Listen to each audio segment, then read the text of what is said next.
Hola compañeros y compañeras, muy buenos días. Vamos a terminar nuestro curso de análisis político, social y económico de México con lo que vienen siendo los famosos gobiernos neoliberales. Ya hemos visto algunos de ellos, hoy vamos a terminar con los tres últimos que son Vicente Fox Quesada del año 2000 al año 2006, Felipe Calderón Hinojosa del 2006 al 2012 y Enrique Peña Nieto del 2012 al 2018. Y con esto concluir nuestro curso, terminar por tanto esta materia y iniciamos con lo que viene siendo un repaso de Vicente Fox Quesada, que lo estábamos viendo en clase anterior. Recordemos que Vicente Fox Quesada fue presidente del año 2000 al año 2006 y que acabó con la hegemonía, el predominio que durante años y años, más de 70 años, el PRI había mantenido. Que ningún candidato, ningún partido opositor había logrado derrotar al invencible PRI. Vicente Fox, el primer presidente de opositor del Partido Acción Nacional, se convierte en esa situación. Sobre él se manejó, lo dijimos en el anterior, grandes expectativas, grandes deseos. Él había prometido que México iba a crecer al 7% su economía. Y recordemos que lo máximo que hemos logrado es en el milagro mexicano, cuando llegamos entre el 5, el 6 y el 7, el 5 y el 6%. Entonces, ¿te imaginas si esto lo hubiera logrado Vicente Fox? Pues olvídate. Las expectativas de Fox fueron grandes, pero lamentablemente los hechos lo dejaron completamente apabullado. Vicente Fox, por tanto, se convierte en el primer presidente de la alternancia democrática, donde se esperaba y se deseaba que con esto la hegemonía del PRI acabara. Realmente en México hubiera verdadera democracia, ánimos de democracia. Porque Vicente Fox, que había nacido y surgido de la lucha opositora al régimen autoritario del PRI, al menos auguraba que iba a abrir, compañeros, la vía democrática en nuestro país. Por eso muchas veces se le ha llamado el traidor a la democracia, porque tuvo en sus manos la oportunidad de renovar, de mejorar la incipiente democracia que estaba surgiendo con este cambio de alternancia en el gobierno, en el poder. Y sin embargo no hizo nada para mejorar este sistema electoral, las elecciones y demás. Por eso se le considera también como un traidor a lo que viene siendo la democracia, converso. Dentro de los aspectos positivos o de lo poquito que se puede rescatar de Vicente Fox es el programa educativo llamado Enciclomedia.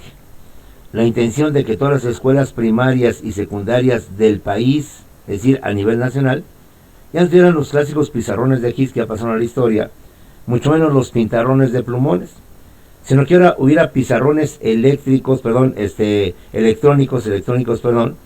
en las aulas, para que de esta manera, como una computadora grandota, como una laptop grandota, la enseñanza fuera más dinámica, fuera más activa, en donde el maestro no solamente pudiera tener videos, pudiera tener todo lo necesario que es la tecnología, sino que además el niño se sintiera más atraído por la enseñanza, en donde no nada más el maestro esté hable y demás hable. Lamentablemente este programa no se llevó a cabo. Sí se compraron algunas de las famosas pizarrones electrónicos. Sí medio se manejó este programa de Enciclomedia, pero sin embargo se estableció que ahí quedó pendiente una gran cantidad, una gran diferencia de dinero. Se dice que no se transparentaron 4.857 millones de pesos, que era lo que se había presupuestado para la adquisición de los pizarrones electrónicos y sobre todo su establecimiento en todo el país. 4.850 millones de pesos. Vicente Fox jamás justificó, jamás demostró, y en consecuencia, pues uñas amigas, ¿para qué te quiero, compañeros? ¿Sí? De esta manera jamás se supo qué fue de este dinero. Otra de las aportaciones, si se puede llamar aportaciones, es que recordemos que él crea la famosa Agencia Federal de Investigación, la AFI, como un primer intento para poder acabar con los famosos delitos federales, hoy conocidos como los delitos graves. Ya desde la época de Vicente Fox, compañeros, se visualizaban, compañeros, los delitos en donde se dedican a lo que es el robo, el asesinato, el secuestro, la extorsión, el narcotráfico, el lavado de dinero, compañeros. Que ya para entonces ya estaban manejándose como pues algo que hasta la fecha permanece y se mantiene y se empieza a organizar. El proyecto quizás fue bueno, pero lamentablemente no se logró la expectativa, los resultados que se esperaban, para que a través de esta institución gubernamental se pudiera acabar con lo que venía siendo la hoy llamada delincuencia organizada. Un hecho oprobioso de Vicente Fox es que en aquel tiempo, compañeros, se quiso construir, ampliar el aeropuerto de la Ciudad de México. No el de Peña Nieto, el de Peña Nieto es después, sino simplemente crear otro aeropuerto alterno a lo que tenemos en la Ciudad de México. Y justamente se había pensado en lo que vienen siendo los municipios de San Salvador Atenco, por esa zona cercana a Texcoco. La gente de ahí se organizó e impidió, compañeros, que se llevara a cabo esa construcción. Entonces, el gobierno federal de Vicente Fox y el gobierno local del Estado de México por Arturo Montiel Rojas masacró, ¿sí?, agredió y cometió una serie de violaciones, pero terribles, a los derechos humanos. Creo que la imagen es muy elocuente. Tenemos ahí a una persona súper golpeada, se metieron en las casas sin órdenes de cateo, sin órdenes de nada, rompieron, como es típico, la policía se mete, hurga y agarra todo. Mujeres que fueron violadas, o jóvenes que también fueron violados. Yo te invito a que, por favor, como tarea para lo que viene siendo tu oración continua, me busques videos de Salvador Atenco, me busques imágenes de Salvador Atenco de esta represión brutal que hizo el gobierno, tanto de Vicente Fox a nivel federal, como de Arturo Montiel a nivel estatal. Y escuche los testimonios. La jornada, en esos periódicos posteriores a tal acontecimiento, publica una gran cantidad de narraciones, de testimonios de toda la gente de cómo fue agredida, violentada, ¿sí?, en los camiones donde los subieron, donde los golpearon, donde se los llevaron, abusando de mujeres, inclusive de niñas, y de los hombres, olvídate. Entonces ahí está un hecho bochornoso que ya no se había vuelto a ver desde la época de Gustavo Díaz Ordaz, de la época de Luis Echeverría Álvarez. Aparentemente los siguientes presidentes mantuvieron esa cordura, esa calma de no reprimir brutalmente. Pero Vox no tuvo esa, vamos a decir, esa sensibilidad para evitar este tipo de problemas, junto con lo que viene siendo Arturo Montiel. Y de hecho, pues cabe decirlo, gracias a esta situación, no por el golpeteo, sino por la lucha en evitar esto, se canceló ese dichoso proyecto que se manejaba. En aquel tiempo, inclusive las placas del Estado de México tenían un avioncito en la parte de arriba, como festejando, conmemorando lo que daban por hecho que se iba a construir ese famoso aeropuerto de la Ciudad de México. Otra situación de Vicente Fox es que él, con la fama, bueno, con el voto de la gente, porque había hecho lo imposible de acabar con el PRI, y pensando que su popularidad le iba a permitir, quiso modificar el IVA, y quiso establecer, que el IVA se aplicara también en medicinas y en alimentos. De esa manera el gobierno tuviera mayores ingresos.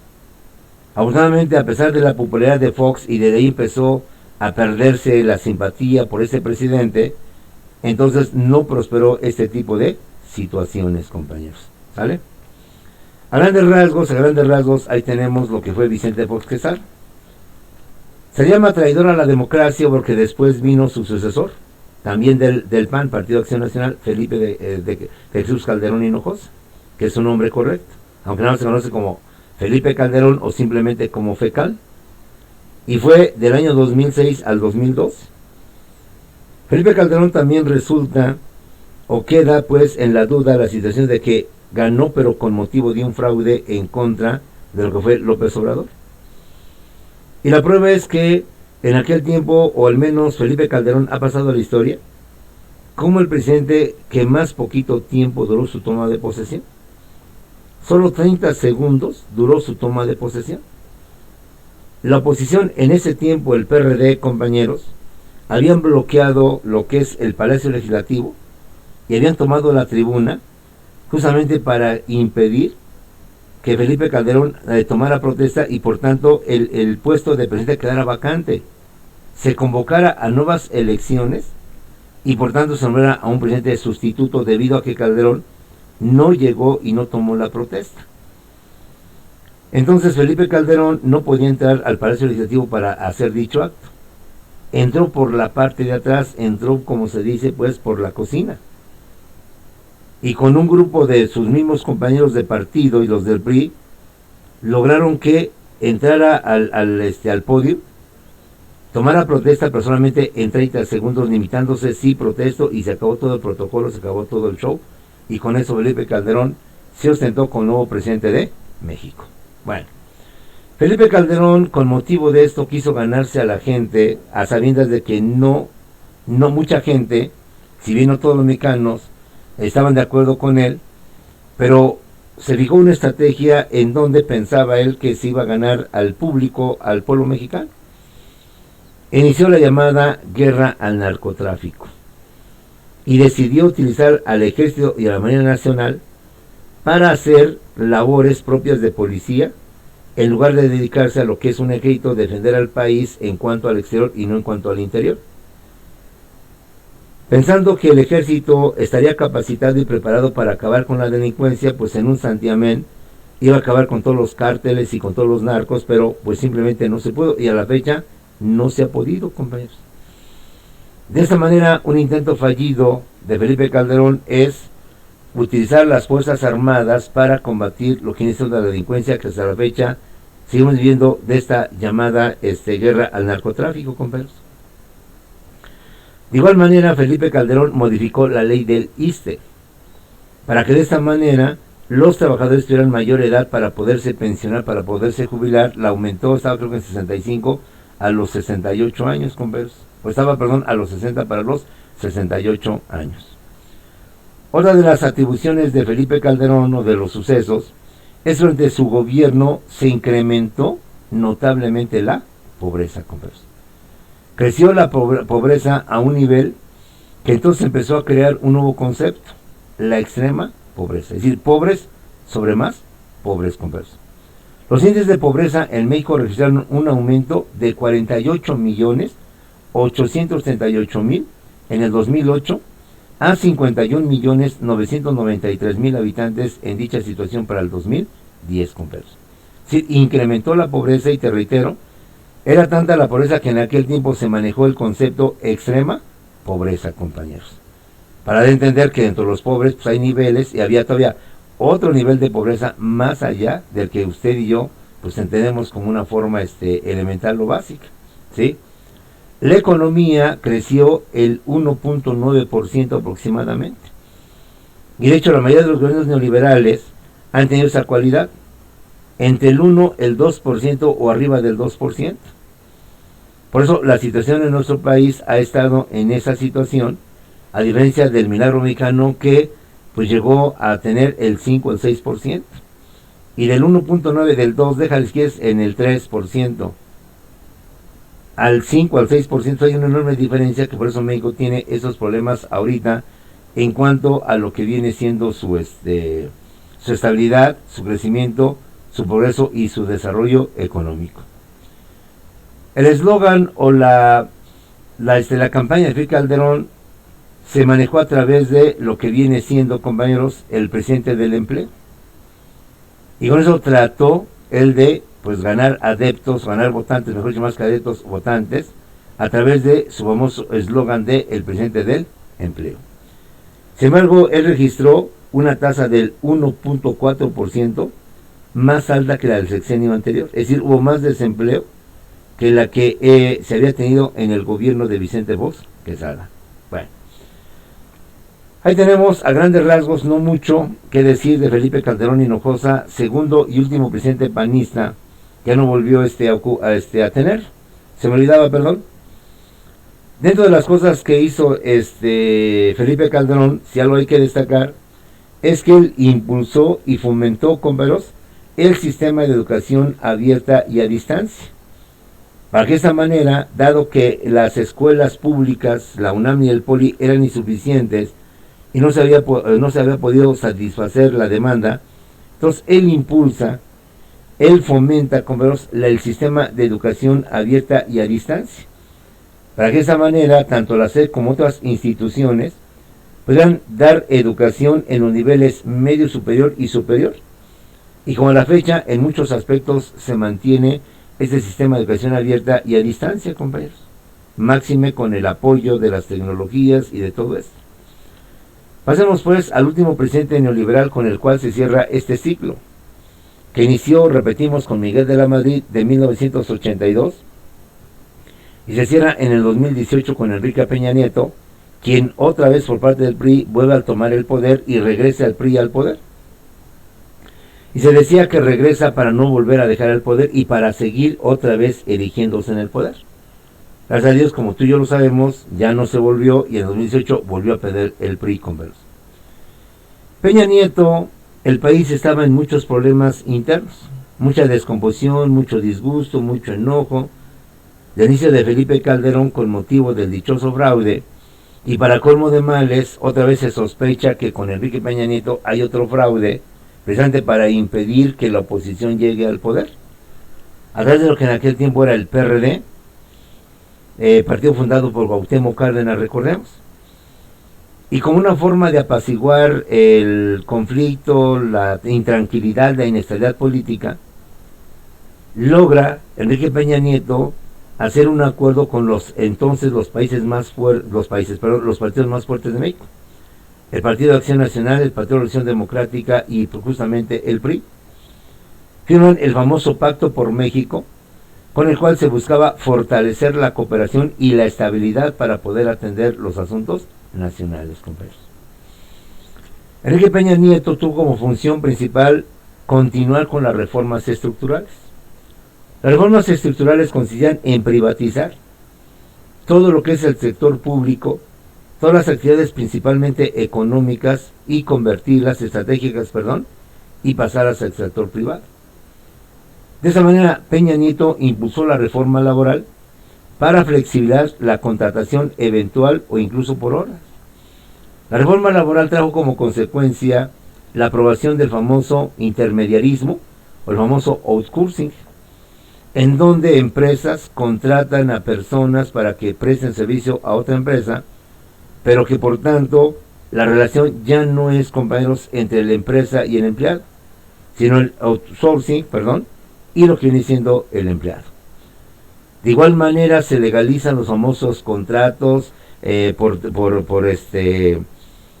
tiempo, es decir, de un mes, 2 meses, sin generar antigüedad, sin generar derechos, es decir, una reforma a favor eminentemente del patrón, en contra del trabajador, que no generaba derechos de antigüedad y por tanto no generaba beneficios a futuro. Otra reforma estructural fue la reforma educativa, donde estableció el Sistema Nacional de Evaluación Educativa para que los maestros se superaran, pero lo que se dedicó es que se tuvo como un medio de represión. De tal suerte que si el maestro no pasaba el examen, en lugar de capacitarlo y de prepararlo, simplemente lo despedían, lo corrían. Y se quedaba, por tanto, en el desempleo. Quienes conocen y saben decían que la verdadera intención era acabar con la CENTE. Cuenta que la CENTE es la Coordinadora Nacional de Trabajadores de la Educación, que es la opositora a la CENTE, al Sindicato Nacional de Trabajadores de la Educación, y que siempre, pues ya no se sabe a ciencia cierta, luchaban por todo tipo, y lo que quería Peña Nieto es quitar esta institución muy politizada. Huelgas, acuérdate que se dio mucho con Peña Nieto, que el bloqueo a la autopista, que las huelgas, que no hay clases en Oaxaca, que no hay clases en Chiapas, etcétera, etcétera. Entonces esa fue la famosa reforma educativa. Y obviamente dentro de la reforma educativa iba implícito el hecho de convertir las instituciones públicas en instituciones privadas.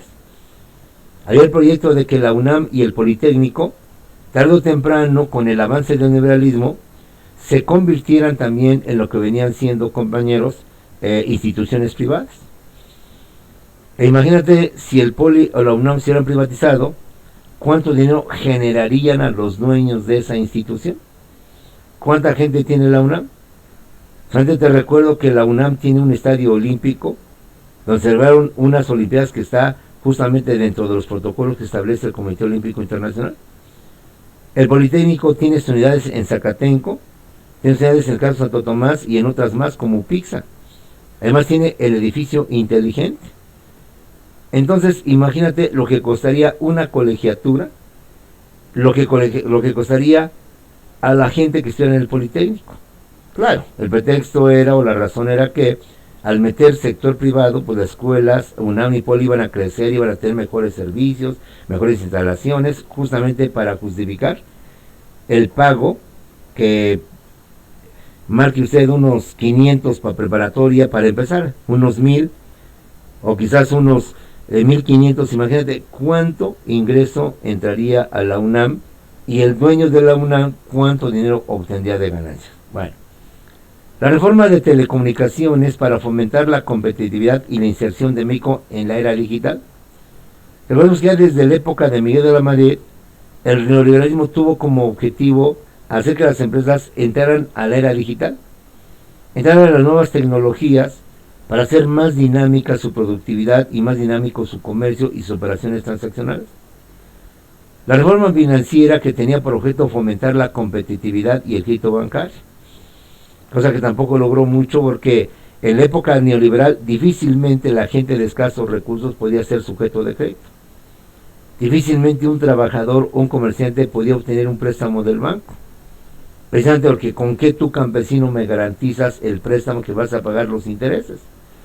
Si tu tierra está abandonada, el campo fue abandonado por el modelo neoliberal, no se cosechaba, no se sembraba, y pues los bancos no le iban a dar valor a algo que realmente no significaba forma de recuperar su inversión, su dinero, mejor dicho, su préstamo. La reforma energética, que tenía por objeto privatizar, compañeros, el petróleo para que la iniciativa privada, tanto interna como extranjera, se dedicara a la producción del petróleo, del gas, de la electricidad, supuestamente en áreas de mayor productividad y competitividad del sector. Por eso al neoliberalismo se le conoce como neoporfirismo, porque al igual que Porfirio Díaz, lo que se quería, compañeros, era que toda la economía, petróleo, ferrocarriles, lo que viene siendo educación, lo que viene siendo bancos, la minería, el petróleo, quedara en manos de particulares, compañeros. Y otra vez, los particulares manejaron nuestra economía. La reforma hacendaria, que eliminó el impuesto empresarial a la tasa única, el YETU. La reforma hacendaria pretendió, mejor dicho, eliminó el impuesto empresarial a la tasa única, el YETU, así como el impuesto a los depósitos en efectivo, el IDE, compañeros, pero agregó el IVA a la compraventa de inmuebles y al consumo de productos azucarados, etcétera, etcétera. En cambio, no estableció mucho en la bolsa de valores.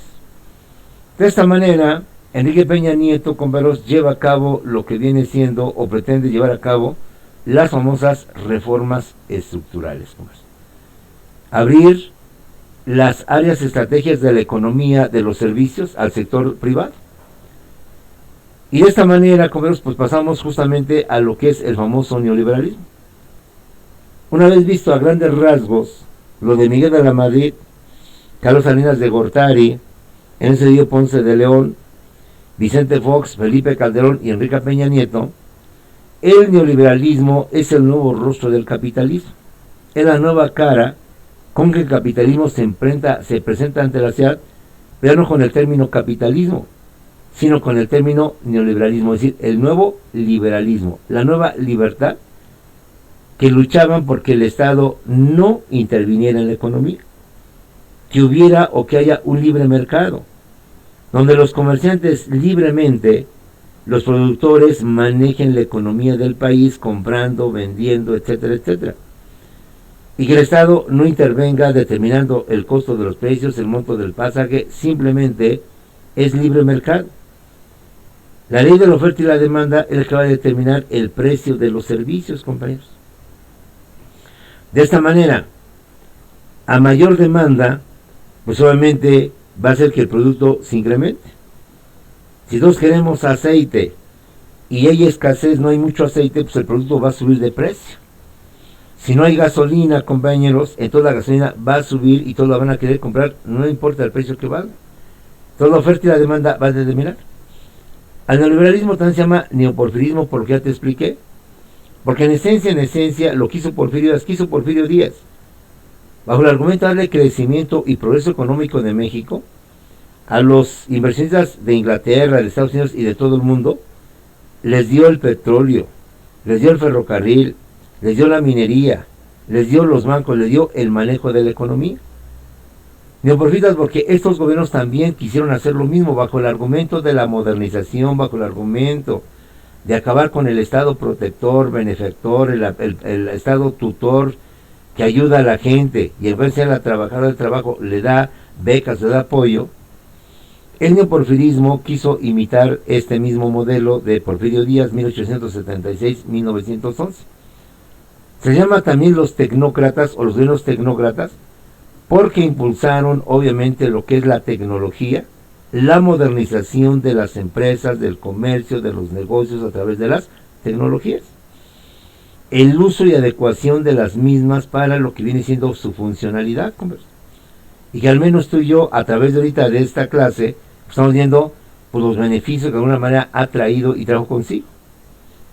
Se llama neoliberalismo porque fue un pacto entre el PAN y el PRI, justamente para impulsarlo, siendo mayoría en el Congreso y siendo también el titular del Poder Ejecutivo uno de estos partidos, pues había esa hermandad, esa unión, de ahí el famoso concepto del PRI-AN, porque al final eran lo mismo o vienen siendo lo mismo.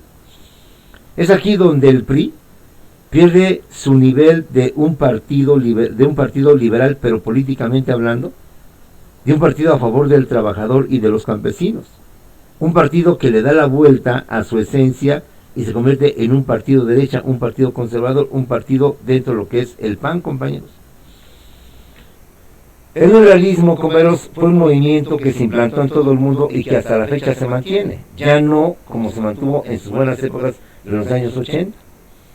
A nivel internacional, quienes implantaron este nuevo modelo económico en Inglaterra fue Margaret Thatcher, la famosa dama de hierro, y su homólogo de Estados Unidos, Ronald Reagan, quien ambos impulsaron, fomentaron e implantaron en todo el mundo, obviamente, incluyendo a México, este nuevo concepto, este nuevo modelo neoliberal, compañeros.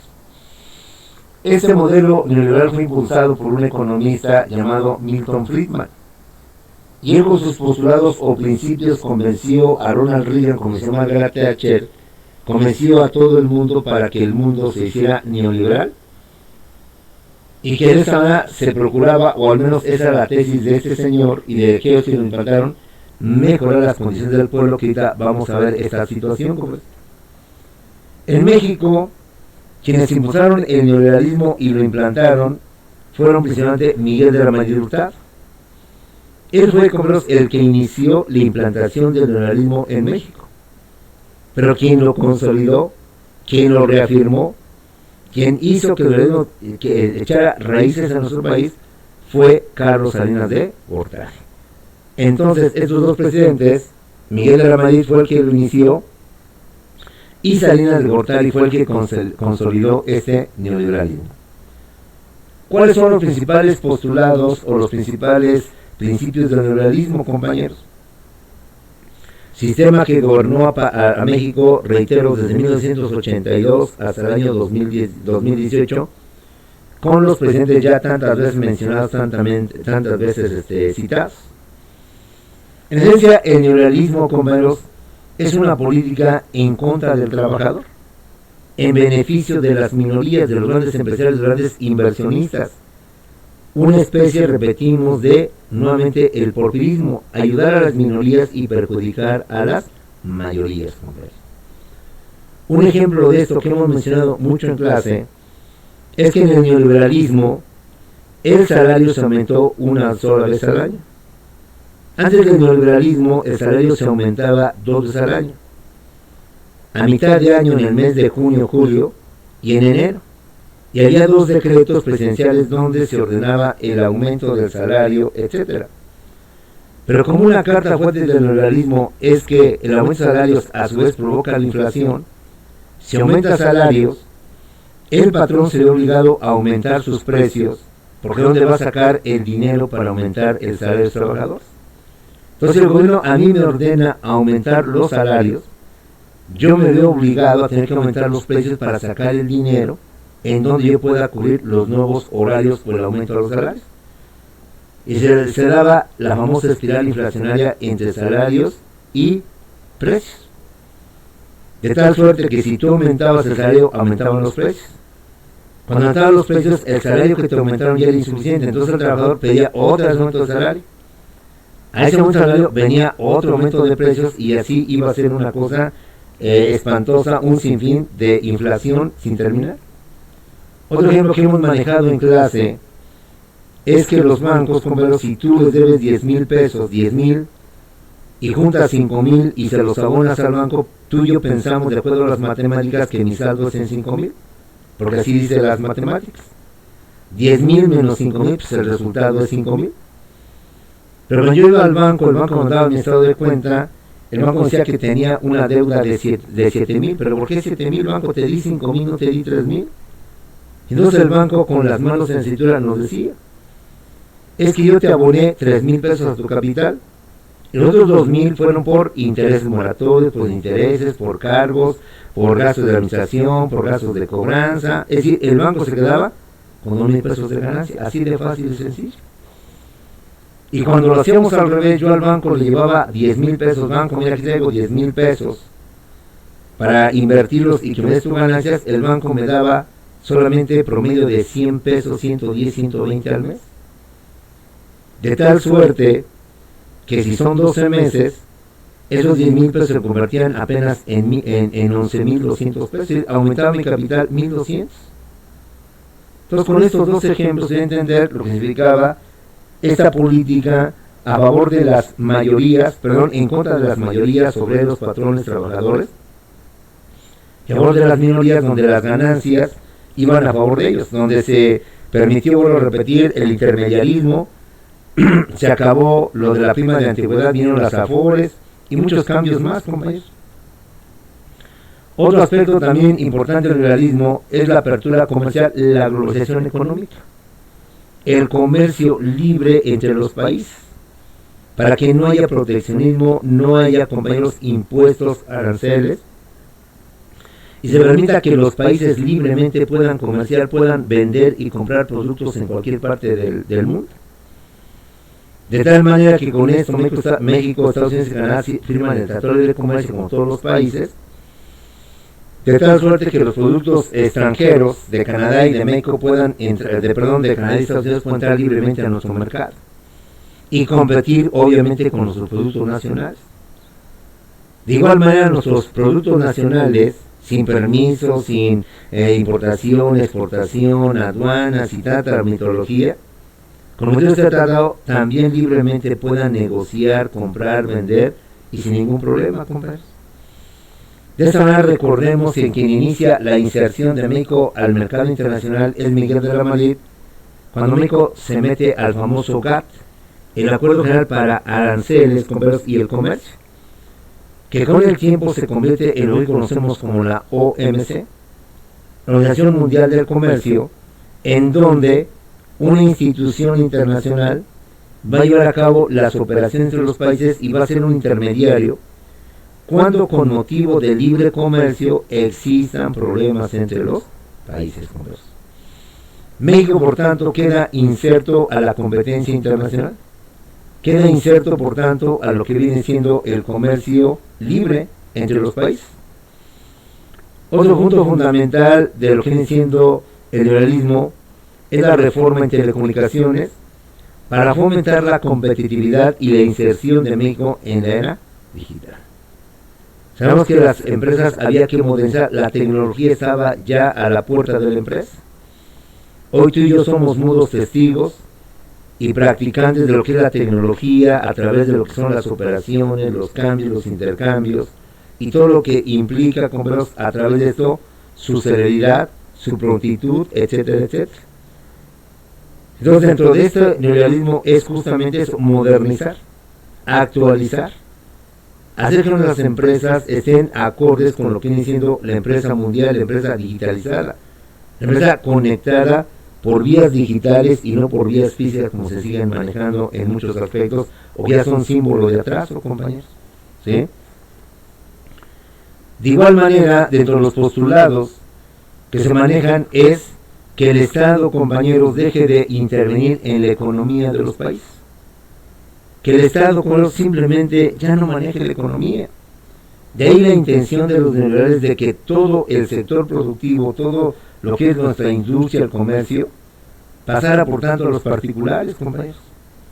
Pemex, compañeros, la Comisión Federal de Electricidad, y todo lo que ahorita medio se salvó el Politécnico y la UNAM, dejaran de ser justamente privados, públicos y pasaran a privados. Algo de lo que también quería el neoliberalismo era desaparecer los tianguis.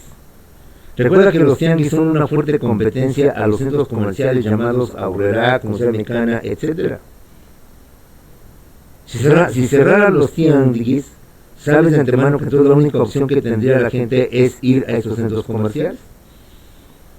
De esta manera, estos centros comerciales que ya han crecido mucho y se han expandido en la República, pues ya tendrían mayor captación de dinero, mayor captación de recursos, y la economía, por tanto, sería controlada por ellos, justamente por la Aurrera, Comercial Mexicana, etc. Porque esa era la intención con el futuro presar los tianguis, por la enorme y gran competencia que tienen lo que vienen siendo los grandes centros comerciales.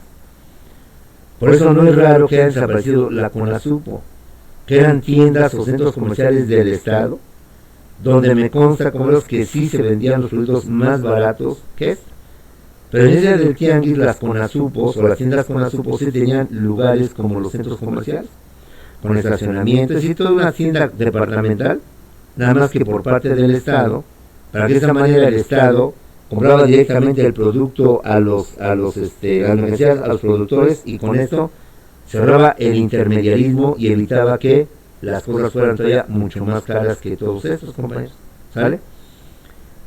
Se impuso, por tanto, que el capital privado, compañeros, interviniera en la economía y de esa manera fortalecer lo que viene siendo la privatización de todo lo que es nuestra economía. Un ejemplo lo tenemos actualmente y que siempre lo he mencionado.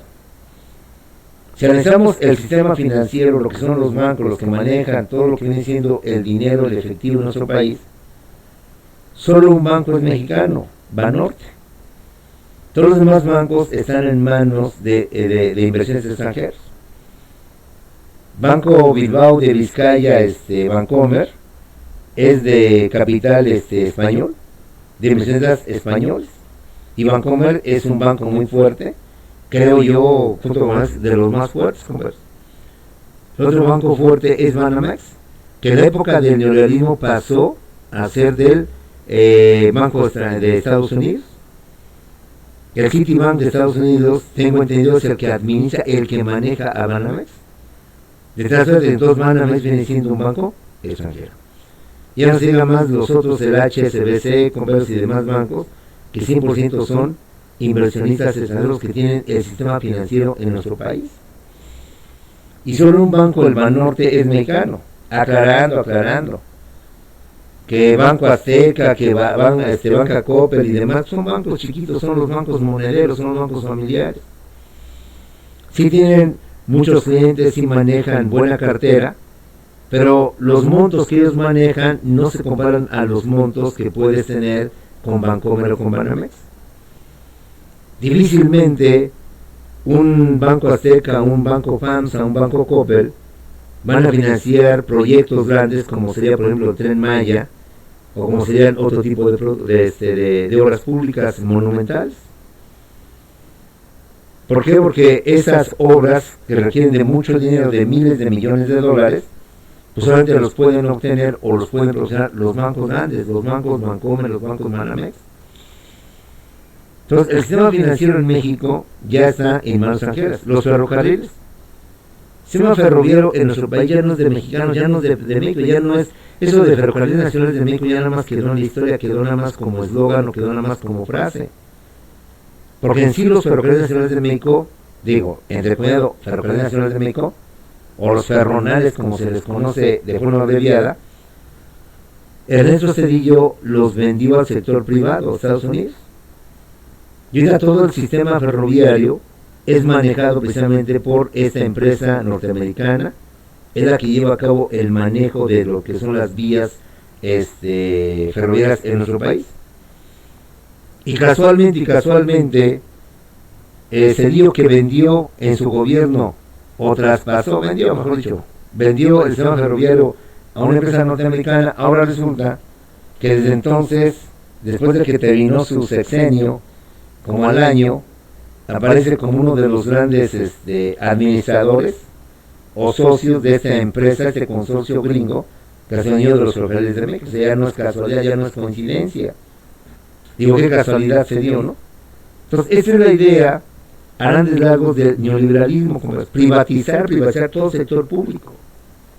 Hacer que todas las empresas del gobierno, consejos de universidad, instituciones, organismos centralizados, la UNAM, el POLI, el Seguro Social, quedaran en manos de particulares. Y el Estado únicamente se limitara a la vigilancia, al orden, la paz, la tranquilidad, la seguridad de la nación, etcétera, etcétera. México, con el neoliberalismo, se inserta al comercio internacional, a la compra y venta de artículos en el extranjero, como también la compra y venta de nuestros productos en el extranjero. En ese sentido, creo que no hay ningún problema. La única objeción que se hace es que el Tratado de Libre Comercio fue muy prematuro, porque México no estaba todavía y no está todavía capacitado para competir. Pues imagínate. Hablemos del terreno electrónico o del terreno tecnológico. ¿Cómo nos podemos enfrentar a los monstruos Sony, Iowa, Kingwood, LONGi, si de hecho no tenemos esa tecnología, no tenemos eso? O sea, al final de cuentas, México no tiene competencia en algunos rubros económicos, en algunos rubros, por lo cual de antemano se sabía que íbamos a ser un país dependiente, íbamos a ser un país de consumidores. La idea del Tratado de Libre Comercio es que tú seas un país exportador y no importador. Así que tú vendas tus productos y que no compres los productos extranjeros. De antemano hay muchos rubros en la economía que México todavía está en pañales. Todavía no puede tener la capacidad para poder competir con los monstruos de los corporativos internacionales o mundiales. Por eso de ahí se dice que el Tratado de Comercio sí es bueno, pero se hizo en pañales. Mientras Canadá y Estados Unidos ya son adultos, México apenas es un niño, y difícilmente un niño va a poder competir con un adulto, hablemos en términos económicos.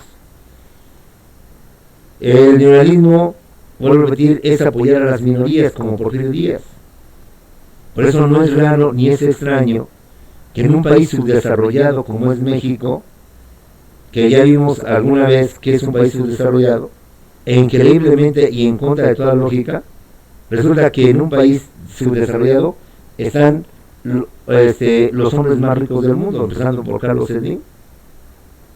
Eso también habla pues del atraso que tenemos, de las políticas que benefician a unos cuantos y perjudican a todos los demás. En el terreno educativo lo hemos comentado también, compañeros. ¿Desde cuándo la UNAM y el Politécnico no crecen?